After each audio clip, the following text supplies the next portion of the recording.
In today's tasting, we are going to visit one of our core products at BlendingRoom, which is La Bolsa. It is a washed Caturra and Bourbon blend from Guatemala and is consistently one of my favorite coffees. As usual, in this format, I will talk a little bit about the coffee and how I roasted it. We'll then do a tasting and I'll convey how I think you should brew it at home. I've been buying La Bolsa from our import partners Falcon Speciality for about a decade now. And within that period, it has formed our filter coffee offering commercially and also sits within our two blends, Docker, which is our traditional espresso roast, and Jones, our more contemporary expression. It is one of those coffees that consistently roasts well. It also has a wonderful shelf life for us as well, so I can be confident to hold this for about 6 or 7 months within the roastery. Hence why it sits within our core offering and therefore gives our clients some stability within their espresso offering in their cafes. Because it sits within both our commercial and our retail spectrum, I have two different roast profiles for this. One that is predominantly focused as filter and the other that sits within that espresso expression. So let's have a look how I roast those two coffees. For reference, I feel that when I'm brewing an espresso, I want to have somewhat of a controlled acidity. So inside of the roasting environment, what I do is I try to hit a slightly darker coloration, a slightly higher end temperature, and roast the coffee for a touch longer in time.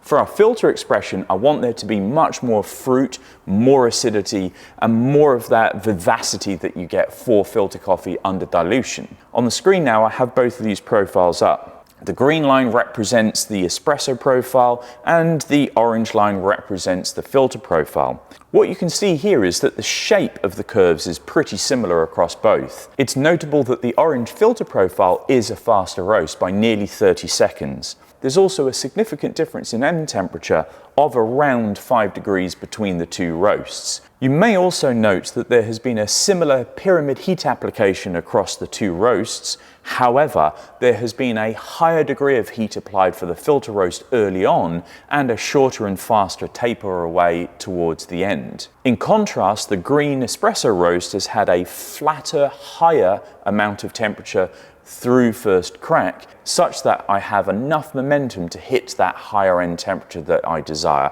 plus the longer development time. Both of the curves follow a very similar shape, and as you'll see, the rate of rise is an ever declining slope, something that I try to achieve in most of the roasts that I perform. Now on the table today, I have the filter roast to taste because I feel it's more expressive. So let's have a taste. As I mentioned on a weekly basis, first we're going to take an assessment of the aroma, which with this, you'll be able to smell this lovely sweetness, and it almost smells syrupy. You'll know what I mean if you ever purchase a bag. So let's have that first sip. Cherries. Lots of sweet, delicious cherries. There's a little bit of acidity with this, but not too much. Now that that cherry characteristic has opened up on my palate, I get to taste lots of sweet plum as well. It has a very prevalent sweet profile in the cup. So what about the mid palate? Again, there's lots of plummy, purpley stone fruit, more of that sweetness. There's a lovely coating, syrupy feeling on my tongue. And that then will neatly leave into the finish, which is just a beautiful chocolate. We're talking somewhere between 45 and 60% cocoa mass chocolate. So a nice long finish. It's clean and crisp and very precise, which I strongly feel is a result of this wonderful long roast that I've been using over this past year.